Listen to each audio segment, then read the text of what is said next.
वह बहुत ही निकम्मा और कामचोर था। हमेशा इसी जुगाड़ में रहता कि कहीं कोई मुर्गा मिले जिसे मूर्ख बनाकर उसके साथ ठगी की जाए। एक दिन अरे बंदर भाई, कल रात में मैंने आपको सपने में देखा। अरे रहने दे सियार, तू अपना सपना अपने पास रख और मुझे जाने दे। ऐसा बोलकर बंदर चला गया। धीरे धीरे सारे जानवर सियार की हरकत को जान चुके थे, इसलिए कोई भी जानवर उसकी बातों में नहीं आता था। अब सियार समझ चुका था कि इस जंगल में उसकी दाल नहीं गलने वाली, इसीलिए वह दूसरे जंगल जाने का निश्चय किया और अगले दिन सियार अपने जंगल को छोड़कर दूसरे जंगल की तरफ निकल पड़ा। दूसरी जंगल में पहुंचते ही दिन भर जंगल का जायजा लिया और शाम होते ही एक गधे को देख उसके पास गया और रुककर बोला, गधे भाई, मैं इस जंगल में नया आया हूँ और शाम भी ढल चुकी है। क्या मुझे एक रात रुकने के लिए आपके पास शरण दे सकते हो? हाँ हाँ, क्यों नहीं। अभी तो तुम इस जंगल में नए हो और हमारे लिए मेहमान हो, और मेहमान तो भगवान के समान होते हैं। ऐसे कहते हुए गधे ने सियार को अपने पास रोक लिया और उसे सम्मान के साथ भोजन कराया। भोजन करने के बाद दोनों आपस में बातें करने लगे। सियार ने गधे से बोला, अरे गधा भाई, इस जंगल में पीपल के पेड़ के पास एक तालाब है। जानते हो उसके बारे में? हाँ हाँ, पीपल के पास एक तालाब है। वह तालाब कीचड़ से भरा पड़ा हुआ है। उसका पानी भी बहुत गंदा हो चुका है। यहाँ का कोई भी जानवर उसका पानी नहीं पीता है। सियार ने अपनी आवाज को धीमा करते हुए बोला, क्या तुम जानते हो, वह सोने चांदी का तालाब है। उसके अंदर ढेर सारा सोना और चांदी छुपा है और उस तालाब का मालिक मैं ही हूँ। सियार का बात सुन गधे ने चौंक के बोला, ये तुम क्या बोल रहे हो सियार भाई? तालाब भी कहीं सोने और चांदी का होता है? मैं भी ऐसे ही सोच रहा था। मुझे भी इस तालाब के बारे में कोई जानकारी नहीं था, लेकिन कुछ ही दिन पहले मेरे पिताजी मरने से पहले सारे संपत्ति मेरे नाम की।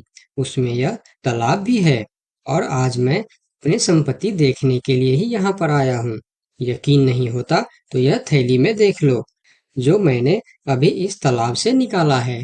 सोने के गहने निकालकर गधे को दिखाया, जो उसे ठगने के लिए उसने अपने साथ लेकर आया था।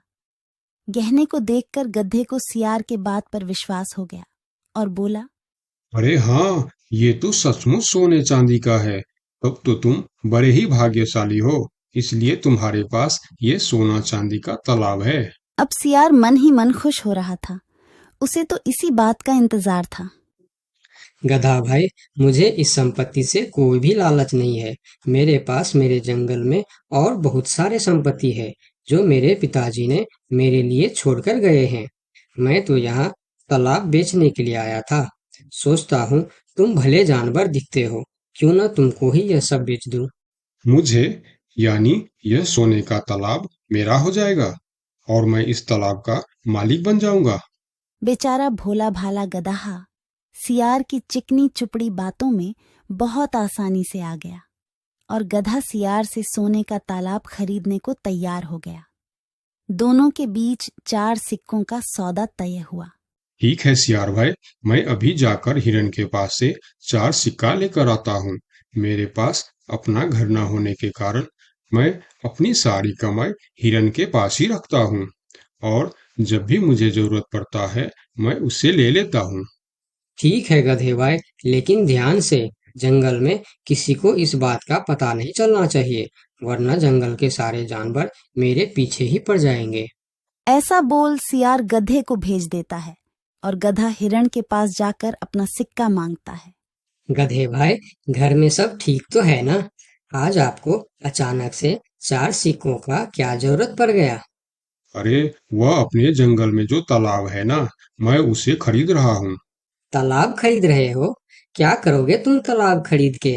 तालाब का तो पता नहीं, लेकिन उसमें जितना सोना चांदी है वह सब मेरा हो जाएगा। तालाब में सोना? ये तुम क्या बोल रहे हो भाई? मुझे तो कुछ भी समझ में नहीं आ रहा है। मुझे डर है कि तुम कहीं कोई परेशानी में ना आ जाओ। देखो, तुम मुझसे कुछ भी मत छुपाओ। क्या बात है? साफ साफ बताओ मुझे। हमारे जंगल में एक बहुत ही अमीर सियार आया है। ढेर सारी संपत्ति है उसके पास। और तो और हमारे जंगल में जो तालाब है ना, जिसे हम लोग गंदा नाली समझकर उसका पानी भी नहीं पीते हैं, उस तालाब में ढेर सारा सोना और चांदी है। उसने तो मुझे उस तालाब से सोने का गहना भी निकाल कर दिखाया है। उसी तालाब को मैं खरीद रहा हूँ। हम दोनों के बीच 4 सिक्कों का सौदा हुआ है। मुझे तो वह सियार मूर्ख ही मालूम पड़ता है जो इतने सस्ते में सोने का तालाब बेच रहा है। मूर्ख वो नहीं, मूर्ख तुम हो। भला तालाब भी कोई सोने चांदी का होता है? अरे गधा भाई, तालाब से पानी निकलता है, सोना नहीं। मैं भी ऐसे ही सोच रहा था, परंतु उसने मुझे सोने निकाल कर भी दिखाया। गधे भाई, मुझे वह कोई ठग मालूम पड़ रहा है जो तुम्हारे आंखों में धूल झोंक कर तुम्हें झांसा दे रहा है। मैं एक तरकीब बताता हूँ जिसे दूध का दूध और पानी का पानी हो जाएगा। कौन सा तरकीब हिरन भाई? तुम ऐसा करो, उस सियार से बोलो कि मेरा हिरन भाई ने कहा है कि लिखा पढ़ी होगा तभी मैं उसे 4 सिक्का दूंगा, और अगर बिना लिखा पढ़ी से ही काम हो जाता है तो मैं सिर्फ एक ही सिक्का दूंगा। अगर वह तालाब सच में सोने की है तो वह लिखा पढ़ी जरूर करेगा, नहीं तो वह एक सिक्के में ही मान जाएगा। हिरण की बात सुनकर गधा हाँ में सिर हिलाया और सिक्का लेकर सियार के पास पहुंचता। सियार भी गधे के आने के इंतजार में उतावला हो रहा था। गधा पहुंचते ही सियार से बोला, सियार भाई, मेरा हिरन भाई ने कहा है, यदि आप लिखा पढ़ी के लिए तैयार हो तो मैं आपको 4 सिक्का दूंगा, वरना बिना लिखा पढ़ी के आप एक सिक्का ले लो और मुझे यह तालाब दे दो। सियार ठग किसी तरह से जल्दी करके सिक्का लेकर वहां से जाना चाहता था। वह बोला, अरे गधे भाई, तुम बड़े अच्छे और भले मालूम पड़ रहे हो, तुमसे क्या लिखा पढ़ी कराना। चलो, तुम एक ही सिक्का दे दो। अब गधे को समझने को कुछ बचा ही नहीं था। गधे को समझ में आ गया कि सियार उसको ठगना चाहता है। ठीक है सियार भाई, कोई भी शुभ कार्य करने से पहले मुंह मीठा करना जरूरी होता है। मैं अभी लड्डू लेकर आता हूँ, आप यहीं रुको। गधा जंगल से 2-3 जानवरों को बुला लाया और सियार की जमकर धुनाई कर दी। किसी तरह सियार वहां से जान बचाकर भाग